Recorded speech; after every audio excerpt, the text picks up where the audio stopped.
Hello guys, how are you? Welcome back to your own YouTube channel, IELTS Updates and Recent Exams.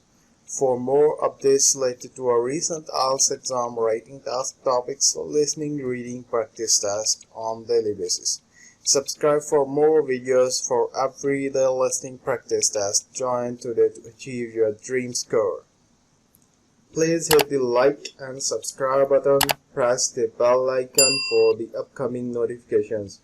Don't forget like, subscribe and share my YouTube channel and my Facebook page, IELTS Updates and Recent Exams. Now look at Part 1.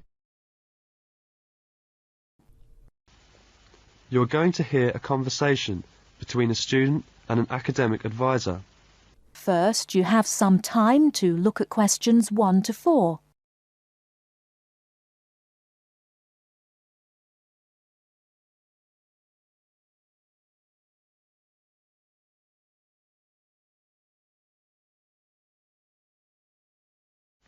Hello there, you must be Jane. Please come in. My name is Mrs. Dunstan. Hello, Mrs. Dunstan. Pleased to meet you. All right, now, let's see. Now, you're interested in attending university in Canada, is that right? Yes, and I have a lot of questions to ask you. Okay, but before I begin to answer your questions, I need to ask you a few questions first. Now, your major is... Engineering. Mechanical engineering. Right, and where did you graduate? I graduated from the Beijing Institute of Machinery in July 1998. I completed my bachelor's degree. Okay, now, I'm assuming you'll want to continue studying in that field, am I right? Actually, I'd prefer to do an MBA if possible. But if I have no other choice, then I'll continue in mechanical engineering. Okay, now, are you familiar with the requirements for an MBA degree? Yes. Before you hear the rest of the conversation, you have some time to look at questions 5 to 10.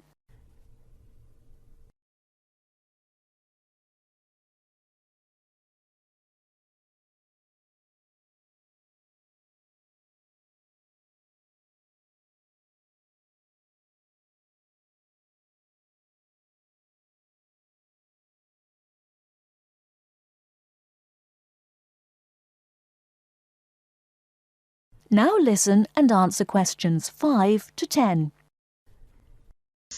I think I need to do well on the GMAT, and I'll definitely need the TOEFL or IELTS, right?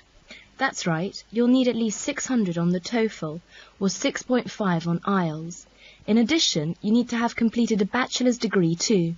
Did you take the GMAT yet? No, but I plan to take it in August. The requirements for a master's degree in engineering are a little different. You'll need to take the GRE and of course the TOEFL or IELTS. I see. And when do I start to apply? The best time to start the application process is in November or December of the year prior to your intended year of study. Application forms are usually available in September or October. Which schools in Canada offer the MBA degree? Of the approximately 50 universities in Canada, 20 offer an MBA. Here's a small booklet summarising Canadian university programmes. You'll find all the information on page 22. Great, thanks. And how about tuition and scholarships? Tuition for MBA programmes has been steadily increasing. Some universities now charge the full tuition, meaning that there is no government subsidy. Those universities cost about $10,000 per year, and it's a 2-year programme. Other universities are still government subsidised, so the tuition is only about $4,500 per year. In terms of scholarships, usually the top 5 students entering the MBA programme are given a generous scholarship. All other students have to pay the full fees. International students have to pay the full tuition. That's $10,000 per year. Oh, is it very difficult to get into an MBA programme? Yes, in fact, the competition is very strong. MBA graduates have a pretty easy time finding a job, so many students are eager to do the programme thinking it will guarantee them success in their careers. Well, it sure does sound like an excellent way to start a promising future. What is the school year like? Classes begin in September each year and finish before Christmas. They resume after New Year and finish at the end of April. And after April? Why, that's your summer holiday. Sounds great. I want to thank you, Mrs. Dustin, for all your help. I really do appreciate it. You're very welcome, and if you have any other questions, please feel free to contact me. You know my number, right? I sure do. Thanks very much. Goodbye.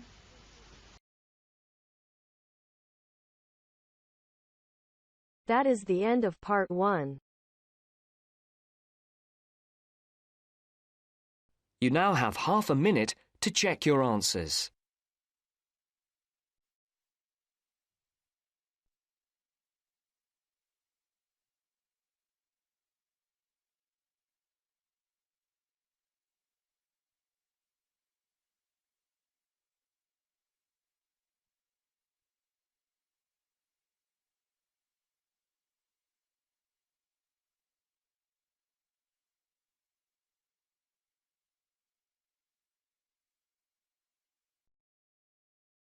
Now turns to part 2.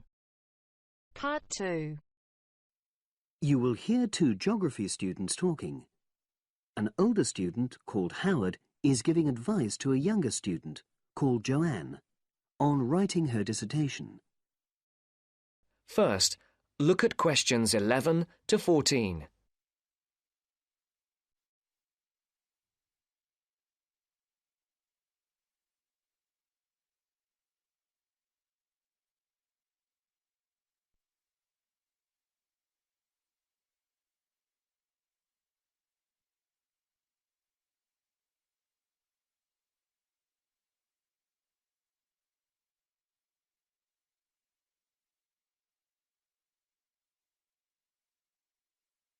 Listen carefully. Hi, Howard. I haven't seen you for a while. Hi, Joanne. Yeah, they're keeping us really busy on the postgraduate programme. But how are you? You'll be starting your dissertation soon, won't you? Yeah, tutorials start next week. I've got Dr. Peterson. You'll remember it all from last year, of course. It's not something you forget easily. Oh. But seriously, although I didn't expect to enjoy writing my dissertation, and in fact I didn't really find it much fun, I wouldn't have missed the experience. I found it really improved my understanding of the whole degree programme, you know, from the first year on. Right. So, what are you doing yours on? Glaciated landscapes. Although I haven't decided exactly what aspect yet. I did mine on climate systems, so I can't help you much, I'm afraid. But you'll be fine once you start your tutorials. Dr. Peterson will help you focus. I know, and he'll set me deadlines for the different stages, which is what I need. My concern is that I've got tons of material on the topic, and I won't be able to stick to the word limit, you know. I remember I had different concerns when I was doing my dissertation. Last year? Yeah, before my first tutorial, I did a lot of fairly general reading because I hadn't fixed on my topic at that stage. I actually enjoyed that quite a lot and really improved my reading speed, you know, so I was getting through a lot of material. I was frightened I wouldn't remember it all, though, so I got into the habit of making very detailed notes. So, did you find your tutor helpful in getting you started? Yeah, we certainly had some interesting discussions, but it's funny, I saw a brilliant programme about climate change, and it was that really fired me up. It was talking about some recent research which seemed to contradict some of the articles I'd been reading. Before the broadcast continues, look at questions 15 to 20.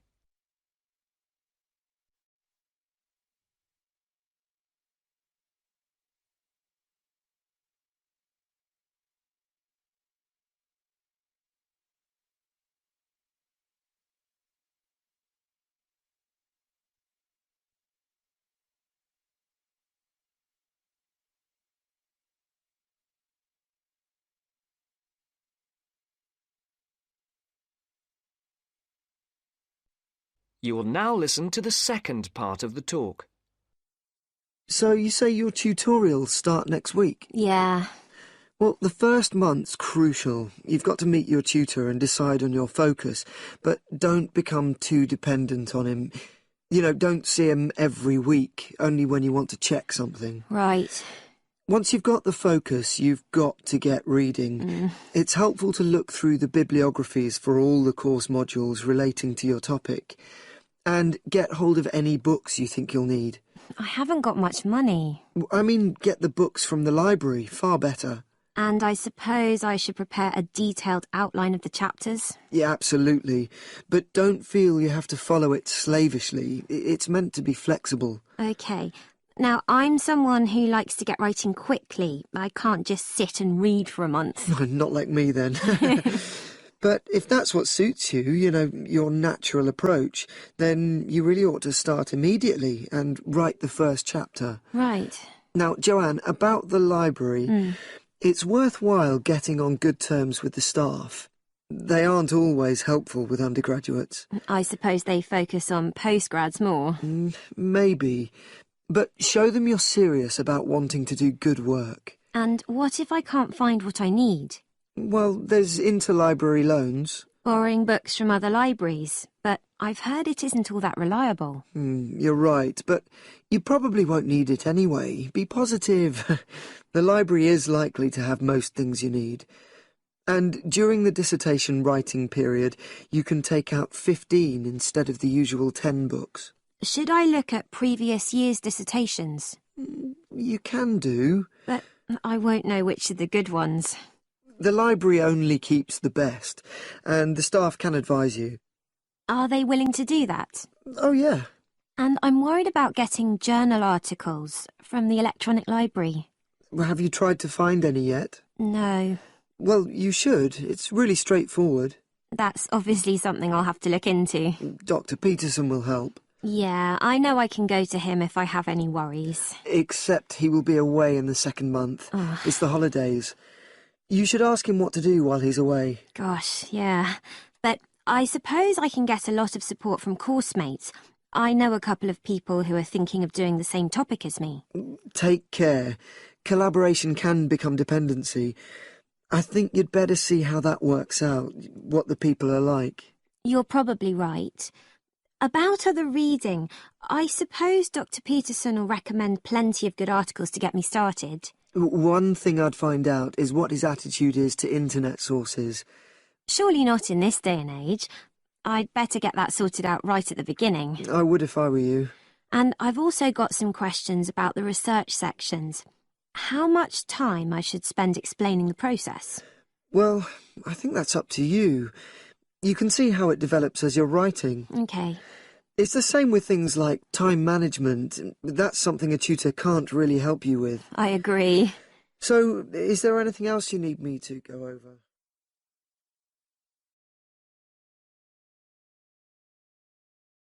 That is the end of part 2. You now have half a minute to check your answers.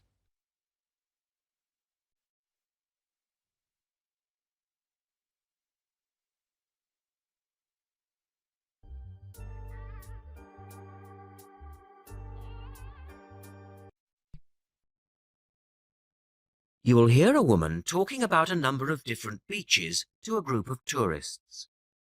First, you have some time to look at questions 21 to 25.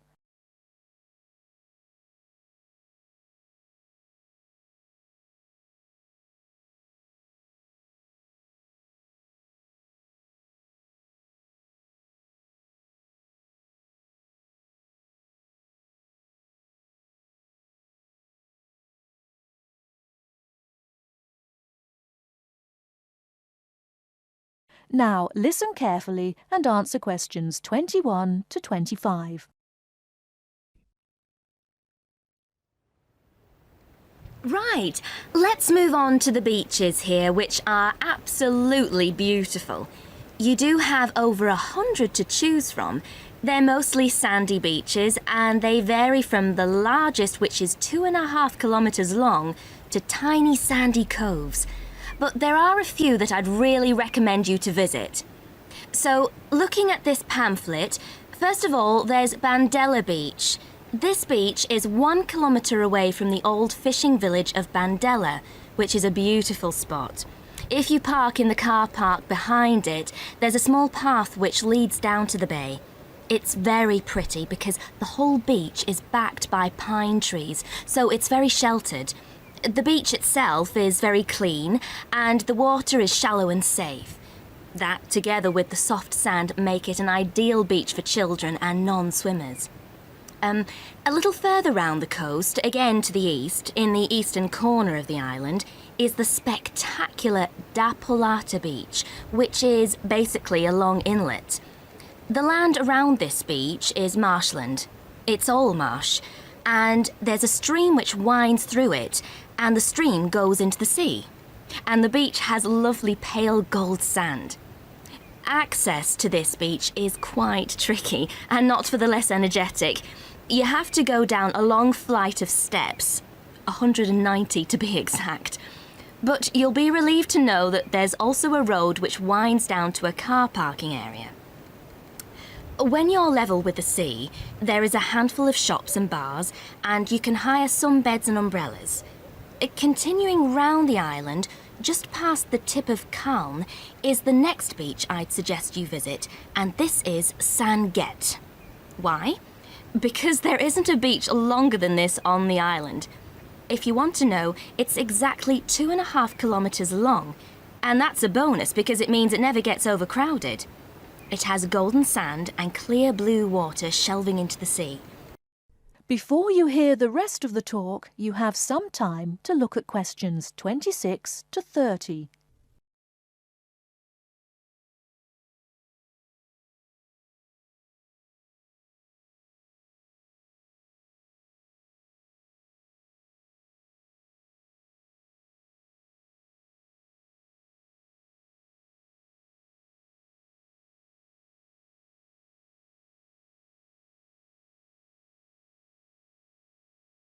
Now listen and answer questions 26 to 30. It has golden sand and clear blue water shelving into the sea. There are several beach restaurants to choose from, and water sports are available when the water is calm. But check first. This beach operates a flag system, as the sea can get rough and you should always swim between the flags. There's a large car park which gives you easy access to the eastern end of the beach, but the western end is much quieter and more wild, as it is harder to reach. Blanaka is another popular beach, just in the northwest corner of the island. It has incredibly white sand and sparkling water. There is ample car parking here and plenty of bars and restaurants.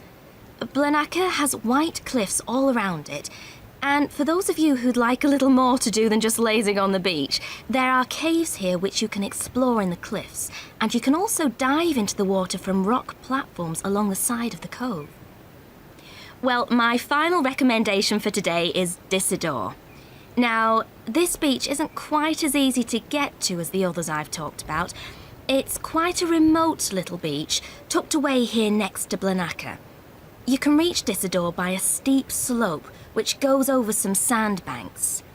The beach itself is small and pretty, with reddish-coloured sand and some stony areas on its eastern side. Despite being quite small, the bathing is good, and you can also go fishing here from the rocks at either side.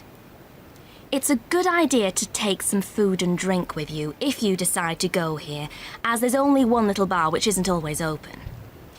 So, that should give you plenty of ideas to choose from over the next 2 weeks. And if you have any further questions... That is the end of part 3. You now have half a minute to check your answers.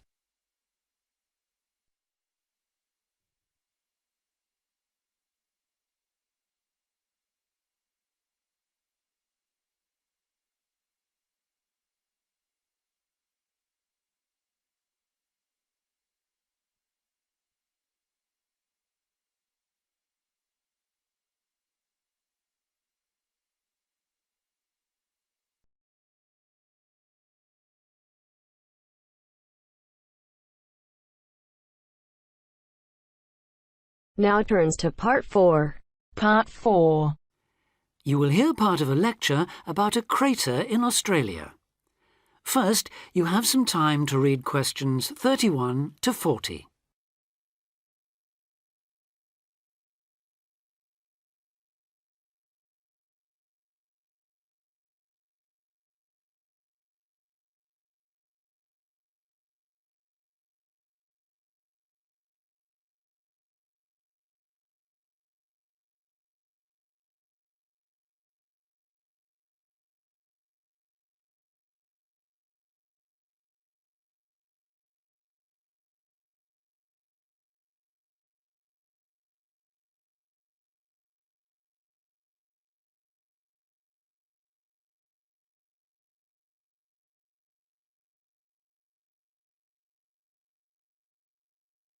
Now listen carefully and answer questions 31 to 40. Lake Acraman in South Australia is Armageddon for the purist. No other meteorite impact on Earth has stamped the surrounding rocks with such an abiding, unequivocal geological record of collision, earthquake, wind, fire and tsunami, the giant waves formed by major Earth movements. The story it tells is elemental, without dying dinosaurs or even Bruce Willis to complicate its simple message of destruction. First, the numbers. About 590 million years ago, a rocky meteorite more than 4 kilometres across and travelling at around 90,000 kilometres an hour slammed into an area of red volcanic rock about 430 kilometres northwest of Adelaide. Within seconds, the meteorite vaporised in a ball of fire, carving out a crater about 4 kilometres deep and 40 kilometres in diameter, and spawning earthquakes fierce enough to raise 100-metre-high tsunamis in a shallow sea 300 kilometres away. Ancient, stable and unglaciated, the bedrock of Australia preserves some of the most photogenic impact craters in the world. Acraman is not one of them. 500 million years of erosion has taken its toll. A salt pan surrounded by low hills is all that remains to mark the site of the cataclysm. The true nature of the place dawned on geologist George Williams of Adelaide University in 1979. Gazing at a sheaf of newly acquired satellite images, he saw the small circular shape of Lake Acraman surrounded by a ring of faults and low scarps 40 kilometres across, and an outer ring twice this size.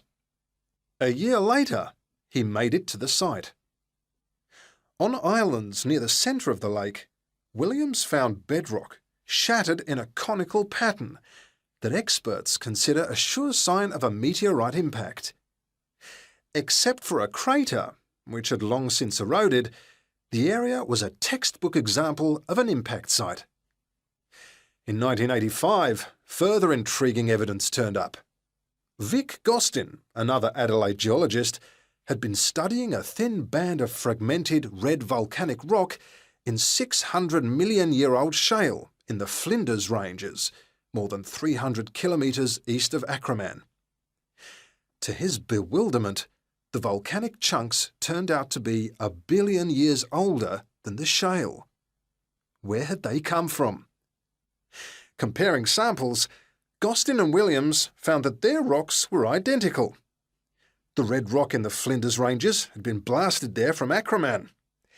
Later, the same material turned up at sites 500 kilometres from Acraman.